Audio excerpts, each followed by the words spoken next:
Toutes. Désolé pour le retard, on est tellement sollicité, Baruch Hashem, que ce soit que pour des bonnes choses. Et voilà, on avance, Baruch Hashem, chez Yom Tov et que ce soit Erev Rosh Chodesh, Bezrat Hashem, Yom Kippur, Katan, sans mechaper toute la bonnote, et qu'Hashem, il se révèle dans cette reprise de la lune, qui est une révélation d'Hashem, total, Bezrat Hashem, un renversement de Amalek.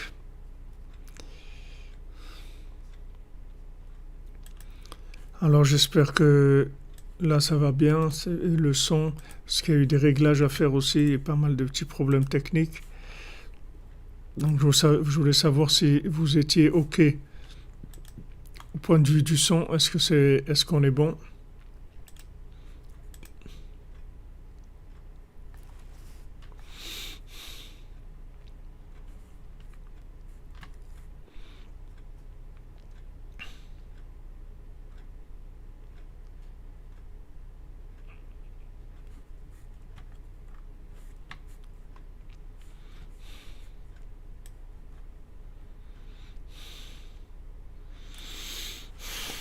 Ok, merci. Merci pour le renseignement, pour le son. D'Arba.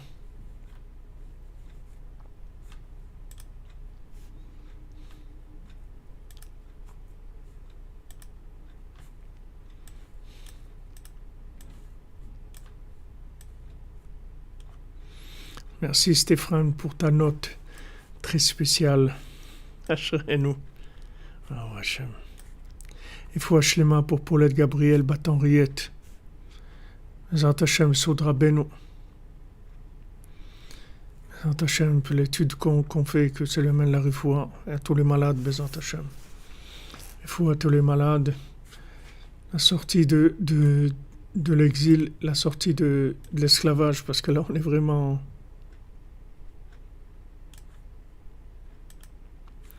Il y a un sous-titrage, je n'ai pas remarqué qu'il y avait du sous-titrage.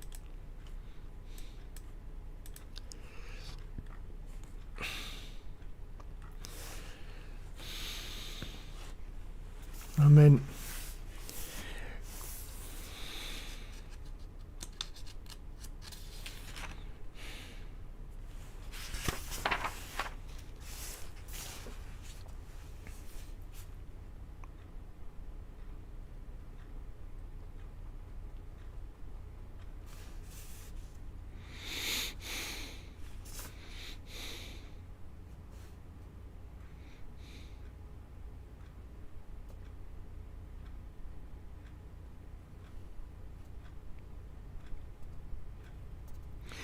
Donc hier, on avait vu l'intervention du... Merci Michael Roux pour la note. Merci. Merci Emounel. Bracha pour Inès, Leila et Adam Mezohar. Bezrat Hashem. Merci pour votre tzedaka. Que Hashem vous bénisse. On va commencer par les halachot. La halachot sur la Shonara, parce que là c'est j'oublie à chaque fois. On va commencer. Il est interdit par la Torah de tenir du Lashon Hara pour vrai. C'est-à-dire tout Lashon Hara, on n'a pas le droit de considérer comme vrai. La Torah interdit d'écouter du Lashon Hara même si on n'a pas l'intention d'y croire. Même si maintenant on dit mais moi je ne vais pas y croire, on n'a pas le droit d'écouter. Cependant, si les faits rapportés n'ont aucune incidence sur l'avenir, ou si les propos diffamatoires présentent quelque utilité pour l'auditeur, s'il souhaite par exemple se prémunir contre un préjudice, il est permis d'écouter. Attention, même dans ce cas, il est absolument interdit de tenir ces informations dénigrantes pour vraies. Voilà, on me remercie notre ami Binyamin pour son assiduité qui nous envoie tous les jours les halachot, Baruch Hashem.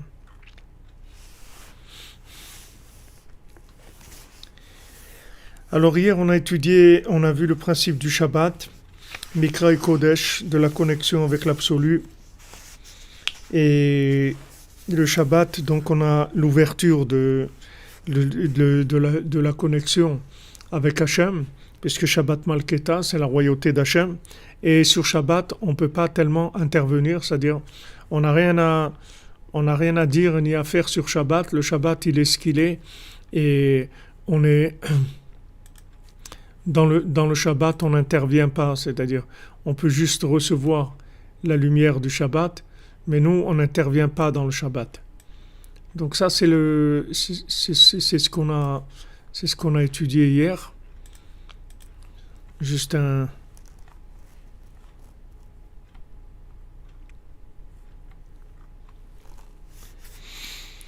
וזה שקוראים בראש חודש וביום השבת.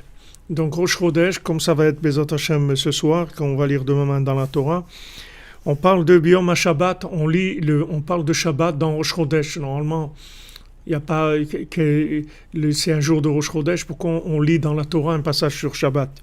Qu'à l'idée Shabbat n'a assez que Kedushat Rosh Chodesh. Parce qu'en fait, le Rosh Chodesh, la sainteté du Rosh Chodesh, elle vient du Shabbat. Chez Uprinet Galut Astara, que c'est le principe de révéler, c'est le côté voilé d'Hachem. C'est-à-dire que si vous voulez la Gdusha, la sainteté de Rosh Chodesh, c'est un tzimtzum, c'est une contraction de la lumière du Shabbat. La lumière du Shabbat, elle est absolue. Elle est absolue, elle est inaccessible dans sa totalité. On reçoit juste une lumière comme ça, une ahara de Shabbat. Mais on ne peut pas, Shabbat lui-même, c'est quelque chose qui dépasse l'entendement humain. Mais Rosh Chodesh, c'est un tzimtzum de Shabbat. C'est-à-dire dans Rosh Chodesh, on reçoit un petit peu de Shabbat. C'est la raison aussi pourquoi on essaye de faire la bénédiction sur la lune, le Motzei Shabbat, de préférence. Si on ne peut pas, alors on la fera quand on peut. Mais de préférence, on essaye de la faire le Motzei Shabbat. Qui à l'idée Shabbat nimshach kedushat avedat, parce que le Shabbat, ça nous donne la sainteté et la conscience. Sheuprinat kitush alvana, que tout le principe de sanctifier la lune, c'est pour attirer la sainteté d'Hachem et la conscience d'Hachem dans ce monde. Alken ageulat luya beshmirat Shabbat. C'est pour ça que la délivrance, elle va dépendre de combien on garde Shabbat, comme ils ont dit nos sages. Il malé shamru Israël Shabbat rishona en kol hauma. Si jamais les Bnei Israël gardaient un seul Shabbat, déjà, il n'y a aucune idolâtrie d'aucune nation qui pourrait s'élever contre cette foi. Et ils ont dit aussi que si il malé shemru Israël shte Shabbatot miyad negalin, si Bnei Israël gardait 2 Shabbatot, alors tout de suite il y aurait la Géoula. Ki kol hagaluyot al malchut haumot shel malchut haumot zeu prinat hastara. Parce que chaque fois que maintenant on est sous l'exil des royautés, des pouvoirs négatifs, comme aujourd'hui, des pouvoirs négatifs qui s'imposent, ils ont, comme on dit, ni foi ni loi, c'est-à-dire qu'il n'y a pas de loi, il n'y a rien, ils font ce qu'ils veulent, ils imposent, et il y a une soi-disant démocratie, il n'y a rien du tout, c'est du fascisme total, il n'y a pas de... c'est vraiment des régimes complètement totalitaires, il y a aucune possibilité de s'exprimer, de faire... Il y a rien, c'est-à-dire c'est tout contrôlé. Alors maintenant, ça c'est la stara, c'est-à-dire c'est le pouvoir négatif, le pouvoir d'Amalek. C'est la stara, c'est-à-dire il veut faire croire au monde que c'est lui qui a le pouvoir. Il veut embrouiller les gens et leur faire croire que c'est lui qui commande, alors que c'est pas vrai.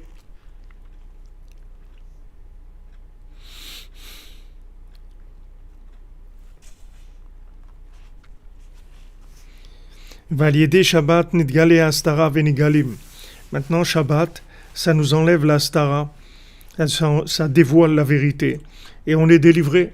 C'est-à-dire, Shabbat, on est délivré. C'est-à-dire, tous les points qui sont absolus, c'est-à-dire les points qui sont dans le temps, comme on l'a dit hier, dans le temps, c'est Shabbat, dans l'espace Eretz Israël, et particulièrement Yerushalayim et le Kodesh HaKodashim, et bien sûr aussi le Tzion de Rabbeinu, Ouman, puisque Ouman aussi, le Tzion de Rabbeinu, c'est Kodesh Kodashim, et le Tzadik lui-même, dans le genre humain, ce sont les points qui sont immuables, qui sont absolus, et ça délivre de l'emprise de l'emprise de Amalek, de l'emprise de toutes ces énergies-là qui veulent nous asservir et aussi se servir de nous, nous asservir pour se servir de nous, qui n'ont rien à faire de notre vie, ni de notre passage sur terre, ni de notre santé, ni de notre réussite, ni de notre famille, ils n'ont rien à faire de tout ça, c'est pas du tout ce qui les intéresse. Ils ont d'autres intentions. Mais voilà exactement du fascisme, du communisme. Mais leur intention ultime, c'est pas uniquement d'asservir les gens et de les tuer, de faire des euthanasies, des assassinats organisés. C'est pas que ça. Leur but, en fait, c'est de lutter contre Hachem. C'est-à-dire, ils ne veulent pas de pouvoir divin sur terre. Ils veulent le pouvoir de l'argent. C'est tout. La chose est simple. L'équation, elle est très simple. On l'a vu dans la Torah 56, qu'on étudie. Rabbeinu nous dit clairement, il dit qu'est-ce qu'il fait Aman Amalek? Il met dans le monde le pouvoir de l'argent. C'est ça le but d'Amalek. C'est le pouvoir de l'argent contre le pouvoir de Dieu. C'est ça comme c'est écrit sur le dollar, in God we trust. C'est-à-dire, voilà où on est. C'est-à-dire c'est ça ou ça. Il n'y a pas donc toutes ces choses qui sont faites, le but ultime, c'est d'arriver à renier, à repousser le pouvoir divin, c'est-à-dire empêcher la reconnaissance d'Hachem sur terre. Le pouvoir divin effectif, le pouvoir de fonctionnement, il est là. Hachem, il fait fonctionner le monde, il donne la vie, il donne la santé, il donne la parnassa, il fait fonctionner tout le système naturel. Hachem est là. Seulement, eux, ils ne veulent pas qu'on nomme Hachem. Ils ne veulent pas qu'on dise que c'est Hachem qui fait ça. Ils veulent qu'ils disent que ça, c'est l'argent. C'est tout. Que maintenant, il y a des lois naturelles. Ces lois naturelles, c'est une espèce de machine automatique. On ne sait pas trop ce que c'est, mais il y a eu un Big Bang, des choses qui sont passées. On ne sait pas exactement, c'est pas précis du tout. Mais enfin, il y a une machine qui marche toute seule, ça on s'en occupe pas. Mais tous les pouvoirs qui sont dans le monde, en fait, c'est que le pouvoir de l'argent. Voilà, comme vous dites, Rachel Lévi, voilà, d'écrire sur Keren Hachor qu'ils n'ont pas de chélek. Donc il n'y a pas si vous voulez, il n'y a aucune intention de quoi que ce soit de bien. Ils ont découvert un médicament à l'hôpital de Tel Aviv, Ichilov, qui a marché sur 95% des patients. C'est un médicament que le professeur a dit on peut le produire très rapidement en quantité, il ne coûtera pas cher. Et voilà, ça marche. Voilà les exemples. Voilà les gens qui étaient là. Ils ont, au bout de 3 jours, des gens dans un état grave. Au bout de 3 jours, ils ont des guéris complètement. Donc ils disent, les gens disent, mais alors pourquoi ils n'en parlent pas? Ils n'en parlent pas nulle part, dans aucune télé, aucun journal, personne ne parle de ça. Dans le milieu de la santé, du ministère ils ne parlent pas de ça. Parce que le but, c'est pas de soigner les gens, c'est pas du tout ça. Le but, c'est d'empêcher les gens de croire en Dieu. Le but, c'est d'empêcher les gens de couronner Dieu. Donc quand ce virus il est venu avec ce nom-là, c'est pas parce que c'est ce nom-là qui attaque la couronne. C'est pas un nom comme ça qui est venu. Il aurait pu s'appeler n'importe comment. C'est des noms qui veulent dire ce qu'ils veulent dire. Comme on a vu dans le conte, ils viennent, ils prennent la couronne du roi et la jettent dans la boue. Ils jettent la couronne du roi dans la boue. Ils veulent pas le couronnement du roi. Ça, c'est si vous voulez, le but de tout ça. C'est d'empêcher le couronnement du roi. Maintenant, pour lutter contre Amalek, qu'est-ce qu'il a fait Mordechai? Il a envoyé Esther. Elle est rentrée dans la maison d'Amalek. Elle n'a pas dit non, elle est rentrée. Au début, c'était soi-disant sympa, on fait des repas avec Aman, c'est sympathique et tout. Après, ça s'est transformé en cauchemar total. Mais Mordechai, il a dit, n'aie pas peur, n'aie pas peur, Hachem il va nous délivrer, n'aie pas peur. Donc qu'est-ce qu'il a fait Mordechai? Il a réuni tout le monde, il a dit les amis, il faut crier vers Hachem, il faut jeûner, il faut mettre des habits, des sacs et sortir dans la rue et crier Hachem, Anna Hachem Moshe Anna, Hachem Moshe Anna, Hachem délivre-nous, Hachem Meler, Hachem Malach, Hachem Imloch Laolam Vaed. C'est toi notre roi, c'est toi notre créateur, c'est toi qui dirige le monde et tout ce qui se passe dans un monde, ça n'est que toi, c'est tout. Et nous, on ne croit pas dans tous ces pouvoirs négatifs. Voilà la seule façon d'éliminer Amalek. Il n'y a pas d'autre façon. Après, il se passera des choses matériellement, mais ces choses matériellement, ce seront les conséquences du cri qui va arriver chez Hachem, comme à la sortie d'Égypte. Hachem, il dit, j'ai entendu la voix de leur appel. J'ai entendu leur cri, j'ai entendu leur appel vers moi. Et donc maintenant, j'ai décidé d'enclencher la délivrance. Après l'enclenchement de la délivrance, c'est quelque chose de technique. Il y a des gens qui vont s'en occuper. Mais la base, c'est d'obtenir d'Hachem qui se révèle, qui disent, voilà, c'est moi qui sors maintenant en Égypte. C'est moi qui sors. Donc Hachem, il frappe les premiers. Il frappe les premiers-nés. Pourquoi il frappe le premier-né? Parce que c'est, si vous voulez, tout le principe de l'opposition entre Esav et Yaakov, c'est que Esav, officiellement, c'était le premier-né. Amen, Amen, Emunel, Hachem vous bénisse, que la couronne d'Hachem soit reconnue et restituée par l'humanité. Amen. Amen, Bezat Hachem. C'est-à-dire que dans le premier-né, matériellement, c'était Esav. Maintenant, normalement, le premier-né, ça devait être Yaakov, c'est pas Esav. Mais comme maintenant, le côté lunaire, c'est lui qui domine, puisque c'est le côté du pouvoir dans ce monde. Donc, Esav, il a pris cette place, parce que normalement, Esav, c'est le corps de Yaakov, c'est lui qui doit aider Yaakov à réaliser ce dont il a besoin de réaliser. Tout le côté organisation, tout le côté développement de ce monde, tout ça au service d'Hachem. Mais Esav, il n'était pas du tout son intention, il n'avait pas du tout l'intention d'aider Yaakov. Donc Yaakov, il lui a acheté le droit d'aînesse. Maintenant, Esav, lui, le droit d'aînesse, il ne savait pas ce que c'était. C'est-à-dire, lui, il croyait que le droit d'aînesse, c'était juste une signature sur un papier, comme une décoration quelconque, un titre quelconque. Voilà, je suis l'aîné, un titre. Il a dit, j'ai rien à faire de ça. Moi, je veux juste consommer, c'est tout. Mais en fait,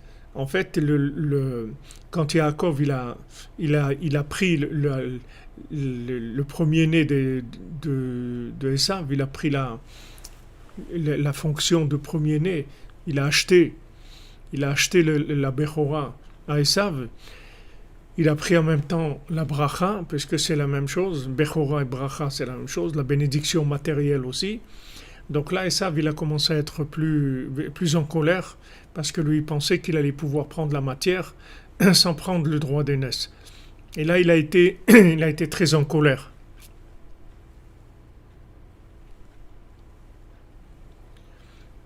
Franck Seban, envoyez-moi un mail à contact@breslev.fr et je vais vous envoyer, Bezat Hachem, le numéro. Merci Aaron pour la trouma, pour le Mishkan. Shem Meler, Bezat Hachem nous délivre.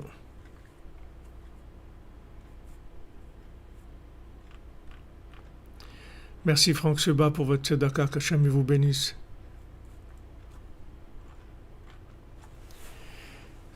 Donc maintenant, si vous voulez, dans le concept même du droit d'aînesse, le droit d'aînesse, c'est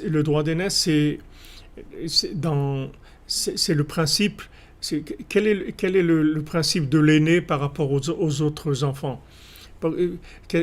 Quand il est né en premier, qu'est-ce que ça lui donne? C'est-à-dire, c'est quoi le premier-né? En fait, le premier-né, c'est le plus proche du père de tous les enfants. Et si Chas de Shalom, le père, il n'est pas là, alors le premier-né, c'est lui qui prend les décisions dans la maison, parce que c'est celui qui a le plus l'esprit du père. Parce que qu'est-ce que c'est le principe de la Bechora? Le principe du droit d'aînesse, c'est la connexion des deux mondes. C'est pour ça que l'aîné, il hérite deux parts dans l'héritage.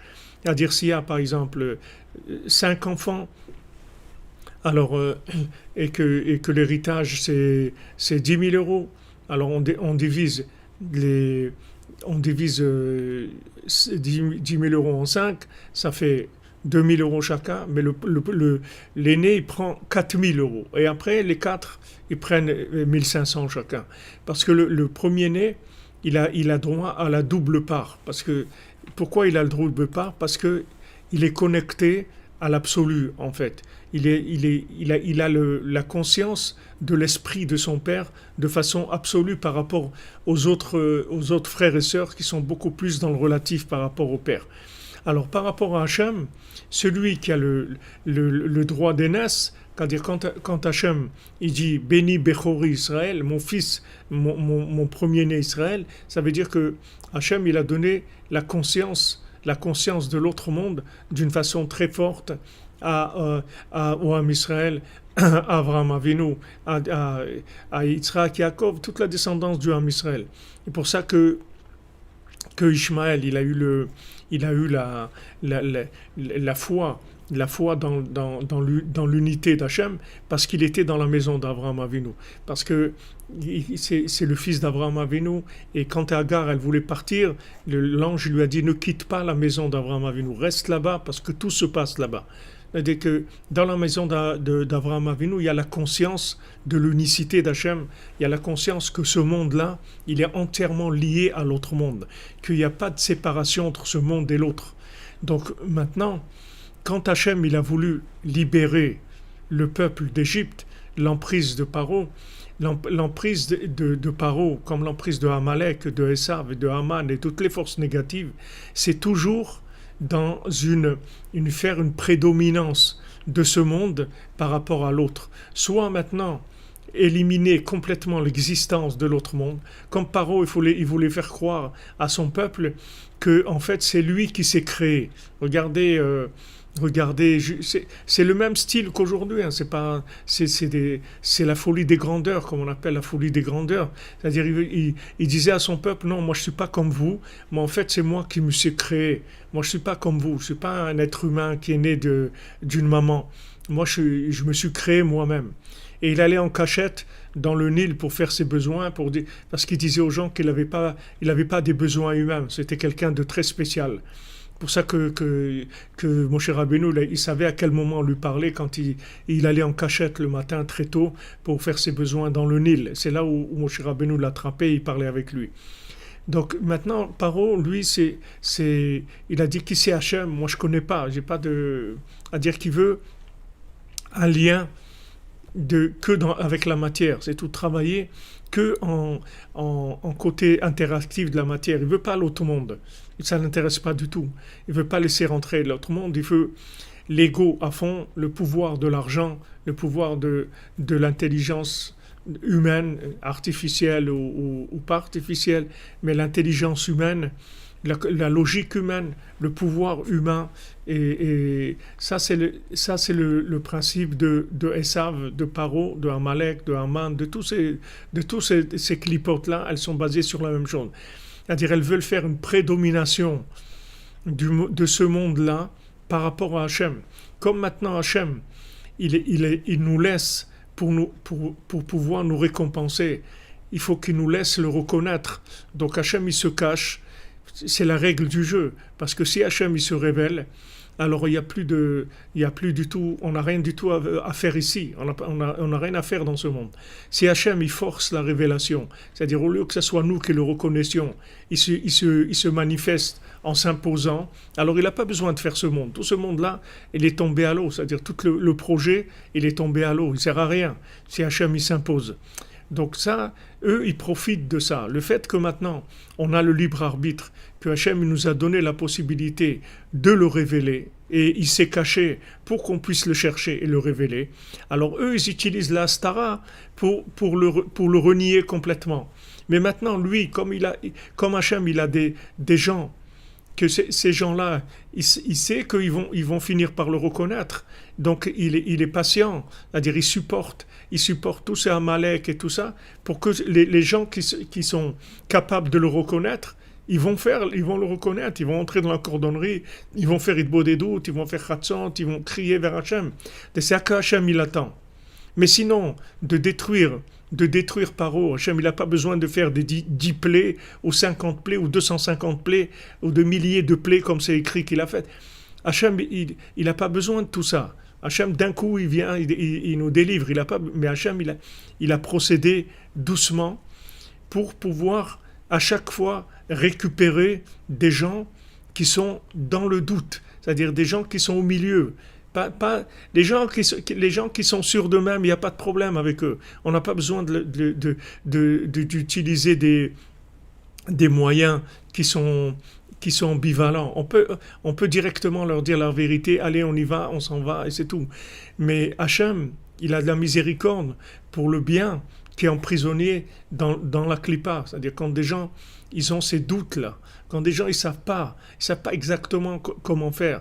Ils ont un doute entre le côté de la sécurité de l'emploi, de la parnassa, de la liberté de circulation, de la tranquillité aussi. Les gens, ils ont envie d'être tranquilles. Pourquoi ils vont commencer à faire de la guerre, à avoir des problèmes et tout? Les gens, ils veulent tranquille, etc.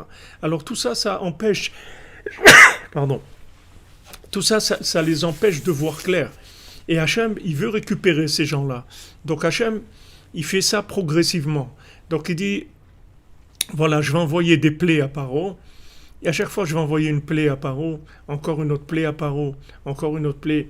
Et à chaque fois qu'il y a des plaies, il y a des gens qui reviennent à l'évidence d'Hachem et qui reprennent le dialogue avec Hachem et la foi dans Hachem. À chaque fois, ça se fait progressivement. Jusqu'à qu'Hachem, il arrive au bout, c'est-à-dire d'abord, il laisse Paro, pendant les 5 premières plaies, réagir à sa propre initiative, mais après, Hachem, les 5 autres plaies, c'est Hachem lui-même qui oblige Paro à empêcher les enfants de sortir d'Égypte. Il est obligé, Paro, de les empêcher, parce qu'Hachem, il veut récupérer le bien qu'il y a, il veut que le maximum de gens sortent. Donc Hachem, il est patient. C'est pour ça qu'il ne frappe pas d'un coup. Si maintenant, s'il n'y avait pas ça, Hachem, il aurait frappé tout de suite. Il aurait pris ceux qui sont avec lui, et ceux qui ne sont pas avec lui, il les aurait éliminés. Mais Hachem, il veut aller au maximum de la récupération, au maximum de ce qu'on peut ramener le bien, au maximum vers Hachem. Et c'est d'attendre. Est-ce que maintenant, les gens, ils vont se repentir?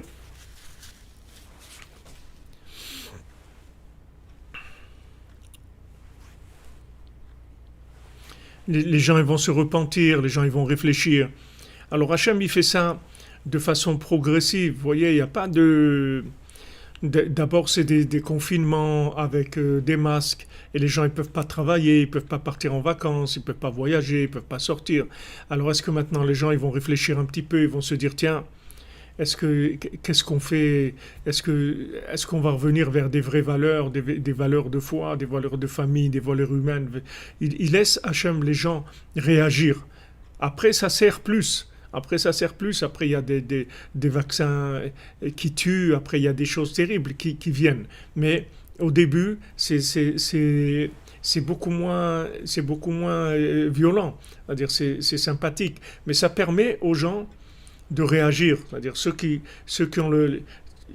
ont en eux encore une mémoire quelconque, alors doucement, ils réagissent. Donc Hachem, il est très patient et il attend au maximum pour que la plupart des gens ils puissent s'éveiller, le bien qu'il y a en eux. Mais quand maintenant ça arrive au maximum, alors Hachem, il attaque directement le premier-né de l'Égypte. Qu'est-ce que c'est le premier-né de l'Égypte?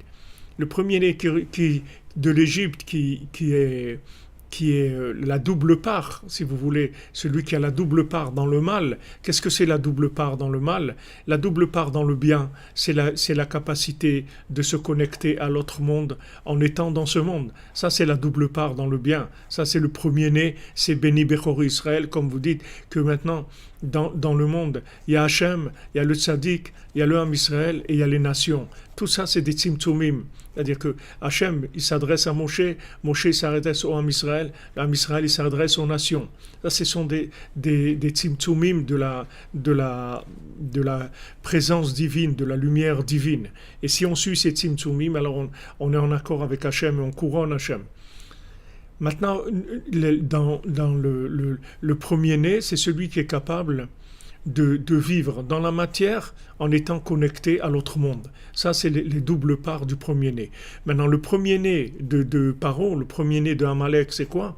C'est Astara chez Betocha Astara. C'est-à-dire que maintenant, il profite de la Astara. C'est-à-dire le fait que Hachem, il se cache pour nous laisser le libre arbitre et nous laisser le chercher. Parce que c'est ça tout notre but dans ce monde, c'est de chercher Dieu et de le trouver.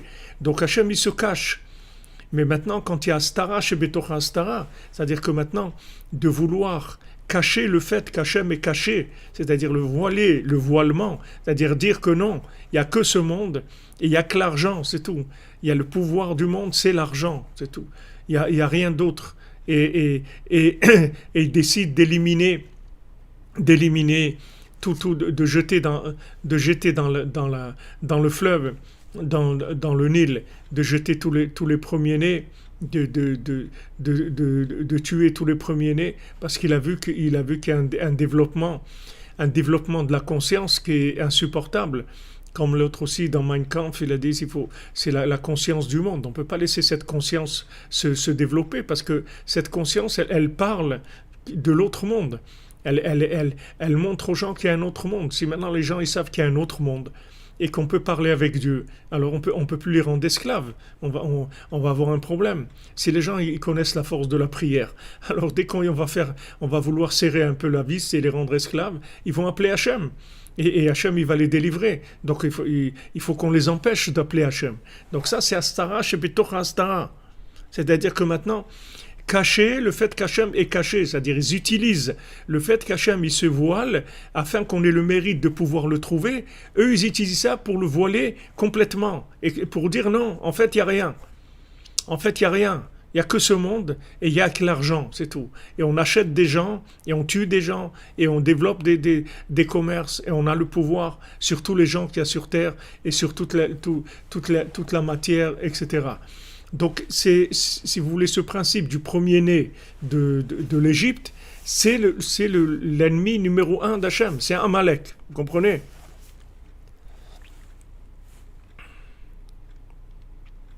Merci Yehuda Gnassia, qu'Hachem vous bénisse. Bracha ve'atzlacha, une bonne santé pour vous aussi. Chosh Chodesh Tov, Emuna, Simcha, Geoula.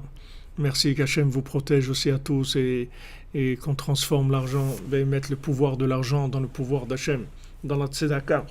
Regardez ce que vous dites Rabbi Yehuda, regardez Rabbeinu, ce qui dit que toute l'intention, c'est tellement l'argent, c'est tellement dangereux que quand on va travailler, Rabbeinu dit, il faut dire je vais travailler pour donner de la tzedaka, c'est tout. Voilà mon intention, c'est tout. Je vais pas travailler pour gagner de l'argent, je vais travailler pour pouvoir donner de la tzedaka. Rabbeinu dit c'est ça le tikkun du Masa Matan, c'est-à-dire c'est ça la réparation du commerce. Tellement c'est dangereux l'argent. Bien que après c'est pas qu'on va donner tout ce qu'on a à la tzedaka, mais notre intention c'est pas de profiter de cet argent et de l'utiliser comme un pouvoir de Amalek, d'utiliser le pouvoir de l'argent comme un moyen de fonctionnement et un moyen de sanctification du nom d'Hachem. Un moyen de sanctification du nom d'Hachem. On peut sanctifier le nom d'Hachem. Et c'est là où on va être complètement opposé à Amalek. Mais complètement. C'est-à-dire, c'est le Haman, il est Measef Mammon. C'est écrit, qu'est-ce qu'il fait Haman? Toute la journée, il ramasse de l'argent, il met de l'argent de côté, des milliards de côté, des milliards Ils ont trouvé au Vatican, enfin, je ne vais pas rentrer dans ces news-là, mais vous savez très bien ce qui se passe dans le monde. Il y a des amas d'argent énormes, énormes, des quantités d'argent énormes. Parce que le but, c'est d'avoir beaucoup d'argent pour dominer les gens, c'est tout. Merci Aaron, merci. Merci Chodesh Tov pour toi et ta famille, Bezat Hashem. Merci d'être toujours avec nous, de nous soutenir, tous les gens, les fidèles de la cordonnerie. Vous savez pas la puissance que vous représentez dans le monde. Vous avez aucune idée. Vous avez aucune idée. Parce que ça aussi, c'est de la stara. Ils nous ont tellement lavé le cerveau, nous ont tellement rendu fous qu'on n'arrive même pas à avoir confiance en nous, qu'on est capable de vivre des choses tellement merveilleuses et d'être des outils de révélation d'Hachem dans le monde. Tellement on est détruit par les systèmes de lavage de cerveau qui nous ont fait. Mais bon, Hachem, que Rabbeinu nous a réveillés, il nous a récupérés, il nous a remis sur les rails. Mais c'est a long way, c'est pas pachout d'avoir confiance en soi. Si on avait confiance en nous, on aurait amené le Mashiach, mais c'est très dur parce que on a fait en fait que nous sous-estimer, nous mépriser, nous casser, nous limiter. Tous les systèmes, il est fait que pour ça, c'est tout. Et la seule façon de sortir de ça, c'est haïr, c'est de crier vers Hachem, c'est tout. Il n'y a pas d'autre possibilité. Il n'y a aucune porte de sortie par aucun traitement, ni psychanalyste, ni psychologique, ni rien. C'est juste de crier vers Hachem, c'est tout. Il n'y a pas d'autre possibilité. Si on veut s'en sortir, on doit crier vers Hachem, c'est tout. À Purim, ils ont crié vers Hachem, c'est tout. Parce que logiquement, il n'y a pas de sortie. Quelqu'un va lutter contre tous les gouvernements du monde, tout l'argent du monde réuni. Qu'est-ce qui peut lutter contre ça? Merci Gabriel Ganassia, qu'Hachem te bénisse, mon ami. Tu es toujours en bonne santé, chazak, et dans la joie, dans le sac de Rabbeinu, Bezat Hashem.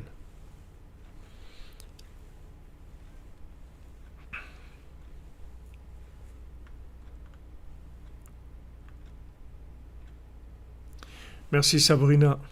Alhamdoulilah, comme on dit. Rabbi Ferhek, que dans la joie, toujours avec Hachem. C'est merveilleux. C'est-à-dire quand après vous comprenez comment ça fonctionne, comment le système il fonctionne, après ça y est, Baruch Hachem. Et toute cette révélation qu'il y a du mensonge qu'Hachem il fait, c'est pour aider les gens, leur dire regardez, venez, sortez d'Égypte, sortez du Paro, sortez d'Amalek, sortez, regardez leurs intentions, regardez les témoignages, regardez ce qu'ils font, regardez qu'ils n'ont rien à faire, mais regardez, et Hachem, c'est des appels énormes. Hachem, il montre le mensonge de manière à ce que les gens, ils se mobilisent pour appeler Hachem. Qui se mobilisent, qui se disent alors qu'est-ce qu'on fait? Ce qu'on fait, c'est pas difficile. On sort dans la rue, on sort du lit et on appelle Hachem. On appelle Hachem, délivre-nous. C'est toi notre créateur, on ne croit qu'en toi, c'est tout. Délivre-nous de Amalek. On croit qu'en toi, on n'a aucun espoir dans toutes les forces de l'argent ou manipulation ou autre. On ne croit pas là-dedans. Il n'y a que toi qui peux nous délivrer.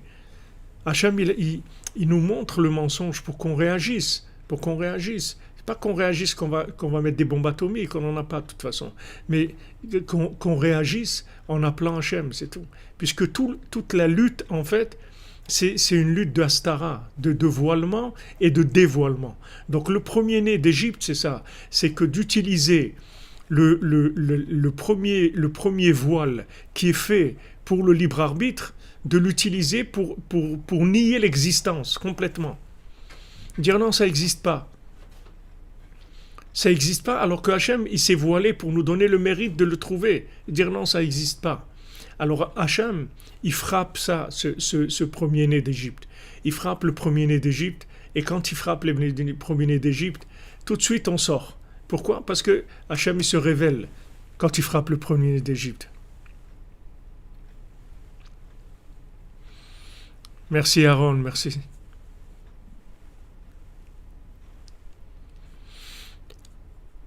Hachem te bénisse.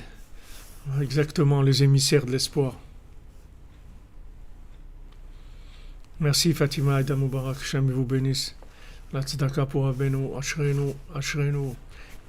Baruch Hashem, le cœur, la force de donner, c'est ça le contraire de Amalek. Amalek, il fait que prendre, c'est tout. C'est parce que c'est donné, que prendre.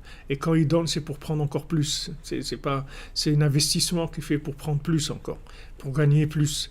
Mais Amalek, l'opposition de Amalek avec Hachem, c'est ça, c'est tout. C'est le premier-né de Paro, le premier-né d'Amalek. Donc Hachem, il le frappe, il le tue, et quand il détruit le premier-né d'Amalek, c'est-à-dire le concept de l'Astara, chez Betocha Astara, c'est-à-dire que maintenant, Amalek, qui est vicieux, qui utilise le fait que Hachem, il s'est caché pour notre bien, pour nous permettre de le trouver. Il utilise ça pour dire que Chas v'Shalom, il n'existe pas, et qu'il n'y a que le pouvoir de l'argent, c'est tout. Alors Hachem, il frappe ça, et avec ça, il dit, et c'est moi qui sors maintenant en Égypte. Pourquoi il dit c'est moi qui sors en Égypte? Parce que ça y est, maintenant vous allez me voir. Vous allez me voir, on va sortir, on va aller vers l'ouverture de la mer Rouge, on va aller vers tous les miracles qu'il va y avoir dans le désert, toutes ces choses extraordinaires. Merci Nexus Miller, Hachem vous bénisse. Et maintenant, la Géoula qu'il va y avoir, quand maintenant Hachem il va se révéler, Bezat Hachem maintenant, comme Rabbeinu l'a dit, Unhait, et maintenant. À Purim, Rabbeinu l'a dit, et maintenant, Unhait, maintenant, et maintenant. Et maintenant, il y a tous les commencements, tout va commencer maintenant. C'est-à-dire à Purim, Rosh Chodesh Adar, tout commence, c'est-à-dire tout va commencer, c'est le début de tous les débuts, tout va commencer. Mais les miracles qu'il va y avoir maintenant, ils sont 1000 fois plus grands que tous les miracles qu'il y a eu à la sortie d'Égypte. Seulement Hachem, il freine le maximum pour récupérer des gens, pour que des gens ils aient le mérite de se réveiller, pour pas que Hachem il réveille par le choc des miracles. Merci Elisabeth Yacoub, qu'Hachem vous bénisse.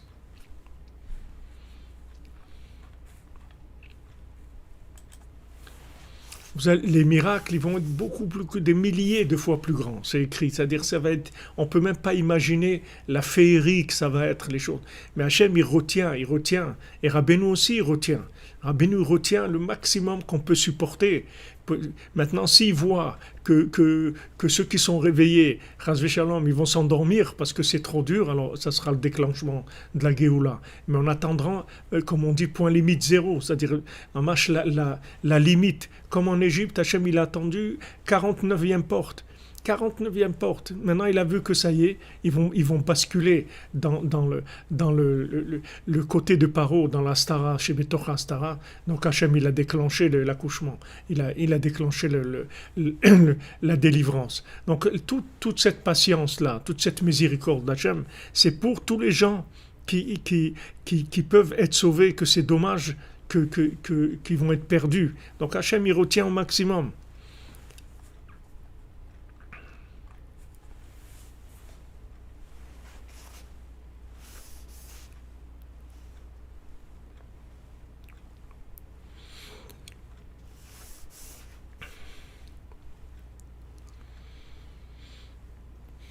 La réparation, vous voulez dire, Guy Seban, la réparation de la Lune, bien sûr. Bien sûr, la Géoula, c'est par rapport à la réparation de la Lune, puisque la réparation de la Lune, c'est la révélation d'Hachem dans la matière. Donc c'est ça le but. C'est la révélation de l'Astara. Mais Astara, chez Betocha Astara, ça veut dire de nier la présence divine dans les mondes inférieurs. C'est ça la gravité. C'est pour ça que c'est la guerre entre Hachem et Amalek. C'est-à-dire c'est l'affrontement entre Hachem et Amalek. Donc quand on arrive au Rosh Chodesh, pourquoi on est rentré là-dedans? Parce que Rabbi Nathan il dit que en fait toute la sainteté du Rosh Chodesh, elle vient de Shabbat. C'est-à-dire que ce renouvellement de la lune qui vient amener une nouvelle lumière du soleil, une nouvelle lumière d'Hachem dans la matière, c'est-à-dire toujours augmenter la présence divine dans la matière, le contraire du pouvoir de l'argent, vraiment l'opposé. C'est-à-dire dire que dans la matière, en fait, il y a Hachem, que dans la matière, il y a Hachem. Ça, c'est le renouvellement de la lune qui a tous les Rosh Chodesh. Donc maintenant, la lune, elle descend au plus grand, l'endroit le plus bas, et de là-bas, elle se renouvelle complètement. C'est pour pouvoir se renouveler complètement. Elle est obligée de laisser tous les vêtements qu'elle avait avant, comme on voit dans le conte, dans le premier conte, que le second du roi, quand il a été, quand il a vu qu'il a dormi la première fois et la deuxième fois, et il a commencé à pleurer, il a eu une peine terrible, c'est-à-dire il n'en pouvait plus. Il n'en pouvait plus. Au début, c'était une recherche qui était plus ou moins sympathique, c'est-à-dire il cherchait, bon, il a mangé, tout ça, bon, ok, il s'est endormi, et après, la deuxième fois, elle lui a dit, regarde, c'est dommage, tu vois, tu aurais pu me faire sortir et tout. Il avait de la peine, il avait beaucoup de peine. Alors, elle lui a donné une épreuve qui était plus facile. Tout ça, c'était pour révéler la Stara chez Betocha Stara, c'est-à-dire que elle lui a donné une épreuve plus facile. Elle lui dit, regarde, maintenant tu vas pas boire, c'est tout, parce que pas boire du vin, parce que le vin ça va t'endormir complètement. Donc il a essayé. Amen, amen. Fatima Ida Mubarak. La délivrance des femmes enceintes pour la nouvalisation pour la vie, Bezat Hashem, que Amalek il puisse pas empêcher la vie, que Chaz Shalom avec ses vaccins, il puisse pas Chaz Shalom empêcher les gens d'avoir des enfants, Hashem Ishmo, que la vie elle gagne, elle domine, toujours qu'elle gagne, Bezat Hashem. Donc maintenant, si vous voulez, la lune, quand elle va se renouveler, elle va descendre, perdre ses vêtements, comme je disais, le second du roi. Dans le premier conte, il passe deux épreuves. Après la troisième épreuve, on peut dire que les deux épreuves qu'il a eues, les deux fois où il s'est endormi, en fait, c'est les deux temples, les deux temples. Le, le premier temple et le deuxième temple. C'est-à-dire le premier temple, c'est quand il a mangé, qu'elle lui a dit de jeûner. Donc il n'a pas pu jeûner, il s'est endormi. Et le deuxième temple, c'est quand il a bu. Donc la première fois, il s'est endormi 70 ans. Donc on a dit par rapport aux 70 facettes de la Torah, il s'est endormi, il n'a pas pu retrouver son chemin dans la matière. Et le deuxième, il est tombé dans un sommeil énorme, c'est-à-dire dans lequel on est maintenant, pour aller vers la reconstruction du troisième temple par la main d'Hachem Mamash. Donc là, qu'est-ce qu'il fait? Il laisse tout. Il laisse tout. Il laisse tout ce qu'il a, son cheval, son serviteur, tout ce qu'il a, il laisse tout et il part. Et il part dans le désert. Il part, il dit quelque chose comme ça. Une princesse dans un château en pierre précieuse sur une montagne en or, ça ne peut pas exister dans les villes parce que dans les villes, il n'y a pas quelque chose comme ça. Il connaissait toutes les villes, il dit dans les villes, il n'y a pas quelque chose comme ça. Donc il va dans le désert, il laisse tout.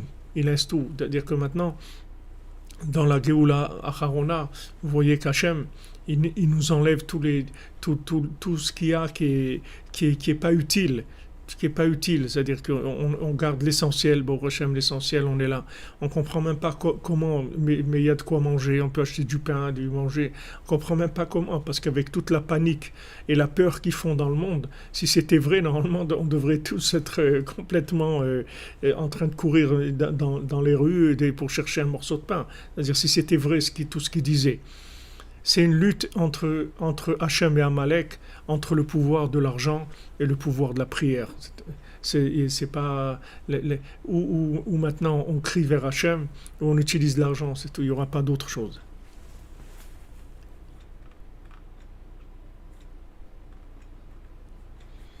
Alors, attendez, on a des...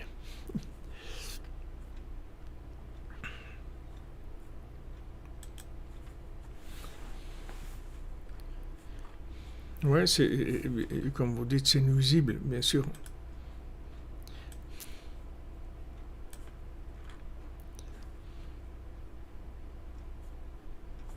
Amalek, ouais, c'est un descendant d'Esav, ouais.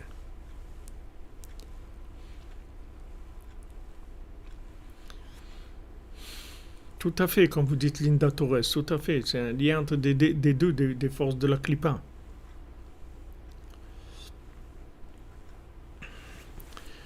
Ouais, c'est sûr que c'est dur. C'est dur, Rachel Lévy. C'est très dur.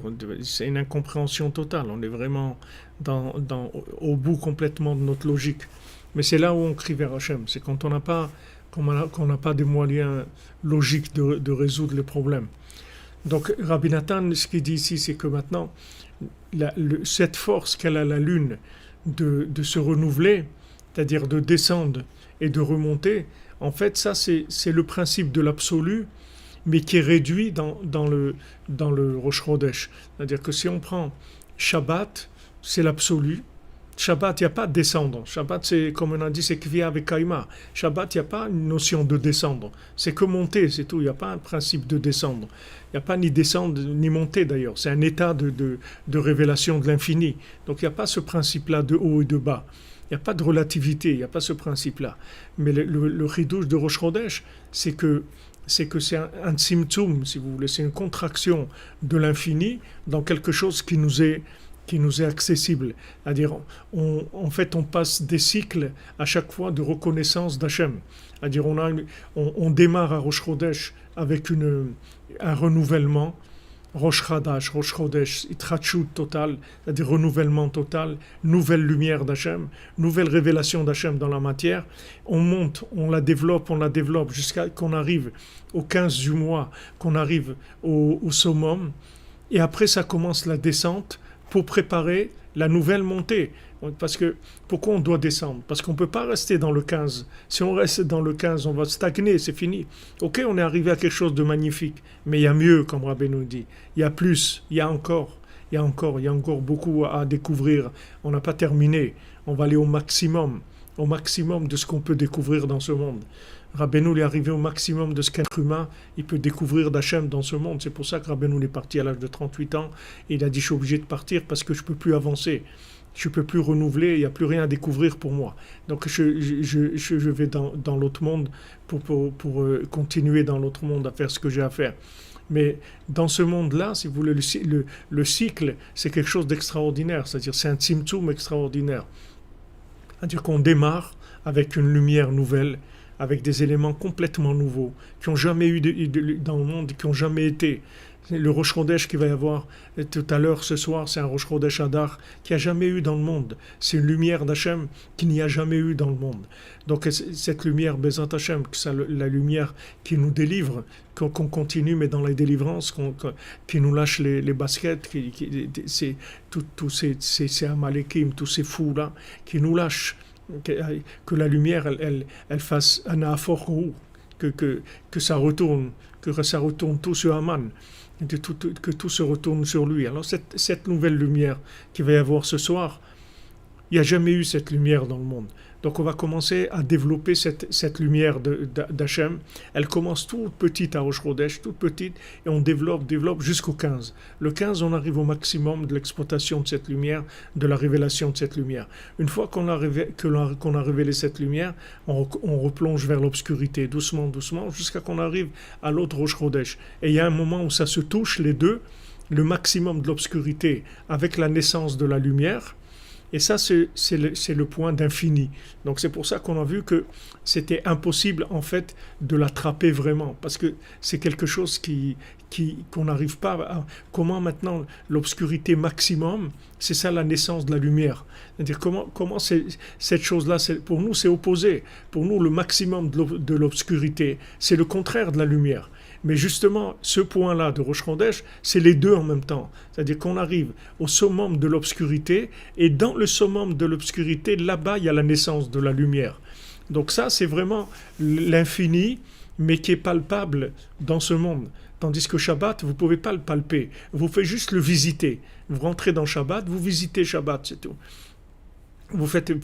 C'est le plaisir du Shabbat, dans la nourriture, on chante, on est joyeux, etc. C'est une visite, c'est tout. C'est du tourisme, on visite le Shabbat.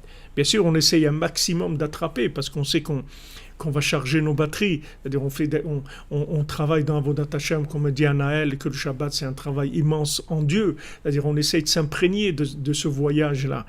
Comme quelqu'un, si on lui donnait à voyager une journée dans le paradis avec les tzadikim, il irait là-bas et il verrait ça. Après, quand il va revenir dans ce monde, Il va essayer d'attraper là-bas tout ce qu'il peut pour pas oublier. Il va prendre des photos, il va filmer, il va enregistrer, il va faire tout ce qu'il peut. Mais comme il peut pas utiliser ses Shabbats, il peut pas utiliser ni la caméra ni rien. Donc il a que la mémoire de son cœur, c'est tout. De mettre son cœur au maximum pour capter ces moments-là, qui sont des moments d'infini, qui donnent beaucoup de force. Mais il n'y a pas une possibilité de construire avec ça. Il y a de l'inspiration. On reçoit de l'inspiration, on reçoit des forces, des énergies, mais on ne peut pas construire. Tandis que la lumière de Rosh Chodesh, on peut construire. C'est-à-dire que c'est de la lumière qui nous est accessible, qui est exploitable par l'humain. Bien qu'elle arrive à un point qui dépasse l'entendement, c'est-à-dire le maximum d'obscurité qui va donner naissance à la lumière, ça, ce point-là, c'est très difficile à comprendre. Donc c'est pour ça que Rabbi Nathan, il nous explique qu'en fait, la lumière, de Rosh Chodesh, elle vient de Shabbat. Et il nous dit que si maintenant on gardait 2 Shabbats, alors tout de suite, il y aurait la délivrance. Pourquoi 2 Shabbats? Parce que le premier, il permettrait d'attirer une mémoire très forte. Avec cette mémoire, on pourrait tellement sanctifier la semaine qu'avec le deuxième Shabbat, on se débasserait complètement de Amalek et de l'Astara. On aurait fini avec l'Astara.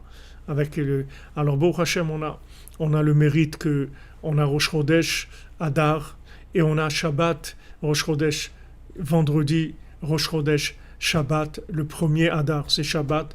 Donc ça, c'est un grand mérite parce que c'est une union très très forte entre le Shabbat et le Rosh Chodesh. C'est quelque chose de merveilleux.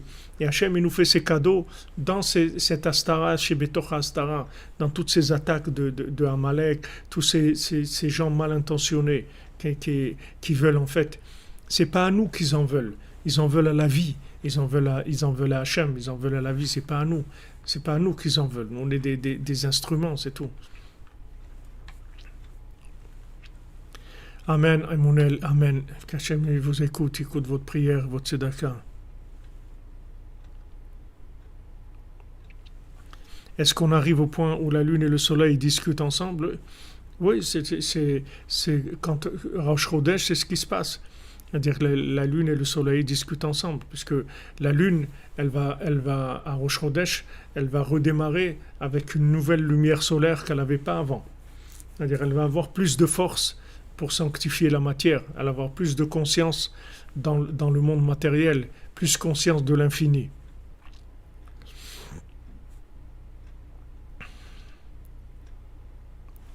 On est des soldats, bien sûr.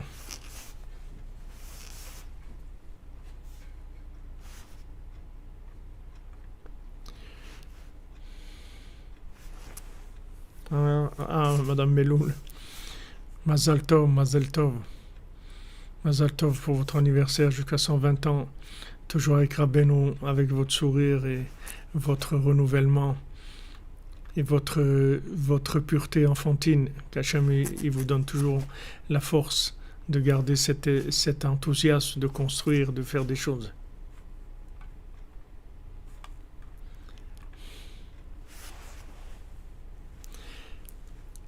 Ça ressemble c'est proche du principe de Chatzot, mais Chatzot c'est beaucoup plus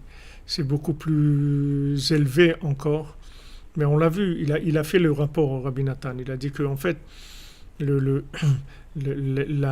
point culminant de Chatzot, il se voit dans la journée. C'est-à-dire Chatzot, vous avez préparé, vous avez cassé l'obscurité, et après dans la journée, vous arrivez à faire les bons choix parce que vous avez pris la conscience qu'il fallait dans Chatzot. Donc c'est le même principe que Rosh Chodesh. Seulement, à Rosh Chodesh, les 2 points, ils sont pratiquement simultanés, c'est-à-dire au même moment. C'est-à-dire on arrive au point plus bas de l'obscurité et on redémarre. Et à Chatzot, on va voir dans la journée, c'est comme le 15, si vous voulez, le 15 du mois. C'est-à-dire dans la journée, on va voir le résultat de l'éveil qu'on a eu dans Chatzot. Mais Chatzot, ça dure 2 heures. Tandis que Rosh Chodesh, la naissance de la lune, c'est même pas une seconde. C'est quelque chose de tout petit. Là, vous avez 2 heures d'ouverture. Vous pouvez décrocher toutes les révélations dont vous avez besoin pour avancer, toute la protection dont on a besoin pour pouvoir continuer, pour pas se faire acheter par la peur, par les menaces, par les restrictions, par toutes ces choses-là. Il ne faut pas avoir peur. Il faut savoir que Hachem, il est avec nous et Hachem, il est en train de faire le tri.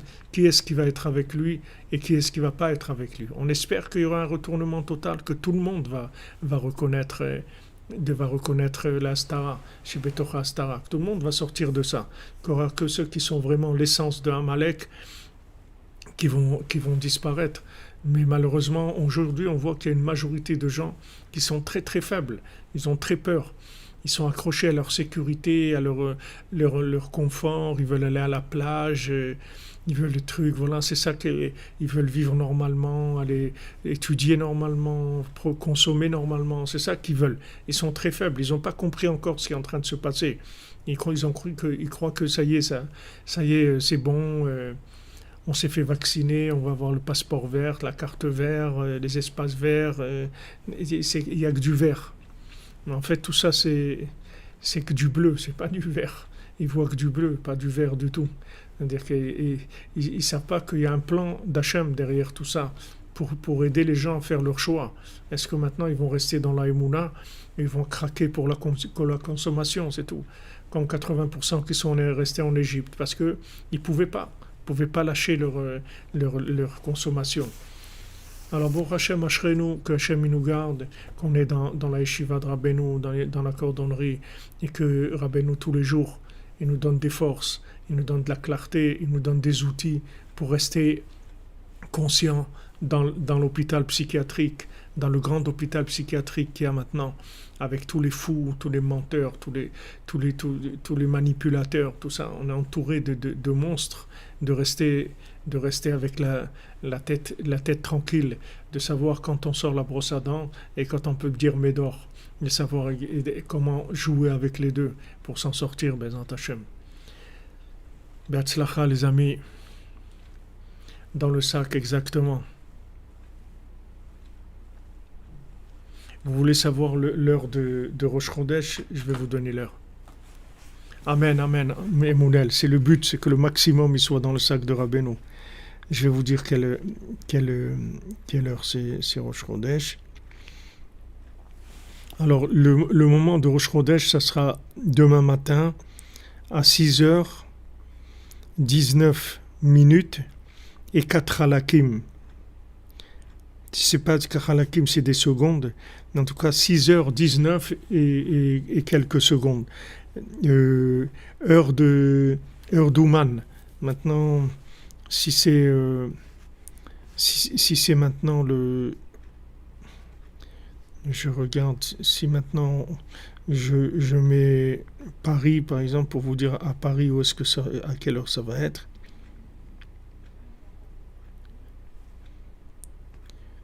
Je vois que dans le calendrier, ils mettent la même chose. C'est-à-dire, ils ne changent pas l'heure pour Paris. En tout cas, à Ouman, dans le calendrier, c'est 6h19 et 4 halakim, c'est-à-dire 6h du matin, 19 minutes et quelques secondes. C'est-à-dire, Bezat Hashem, après le cours de la nuit, le cours qu'on fera cette nuit, Bezat Hashem.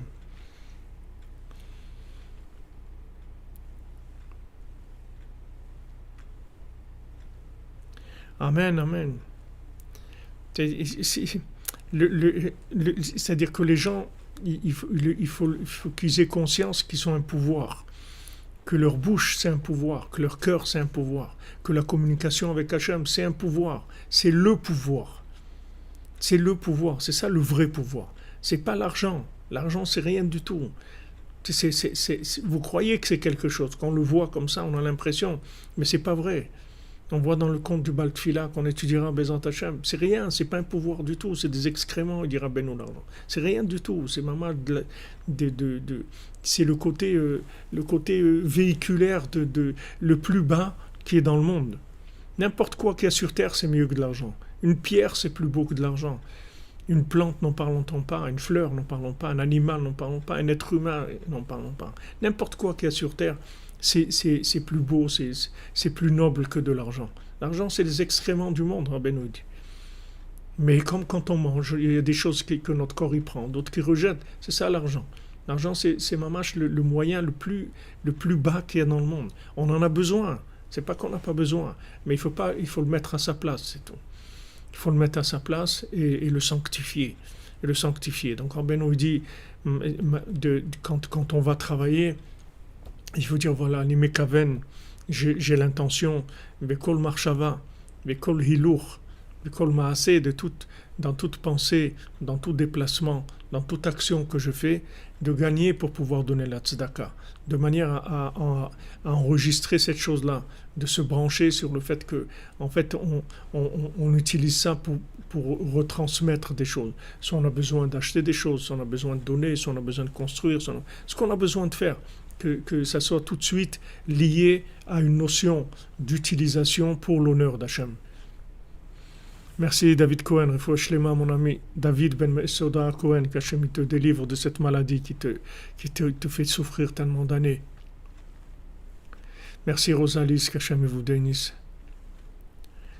Ouais, comme vous dites, c'est un bon serviteur, maître et vous maître. Exactement.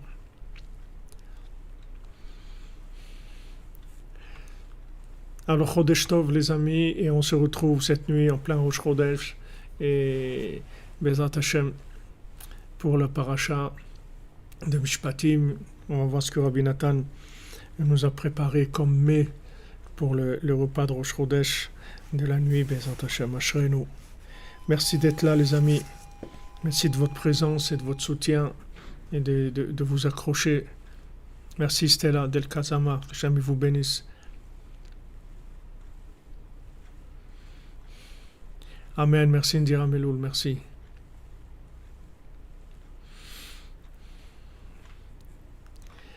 Voilà, grâce à vous, on avance. La yeshiva grandit, la yeshiva se développe et chaque fois on peut sauver des gens, Baruch Hashem, on peut sauver des gens de l'esclavage. On récupère encore un. Et quand on récupère un, alors c'est tous les gens qui sont avec lui qui reçoivent une lumière aussi. Bezrat Hashem, qu'on arrive très rapidement à ce que au tikkun de l'araignée, c'est-à-dire que la toile d'araignée, elle veut asphyxier tout le monde, et là c'est une toile qui veut délivrer tout le monde, c'est une toile qui va permettre à tout le monde de s'exprimer, de sortir de son atrophie mentale, de savoir que chacune a des capacités extraordinaires qu'on lui a cachées qu'on lui a spoliées depuis sa naissance. Bezrat Hashem, la délivrance elle est proche. Ashrenu. Amen, amen.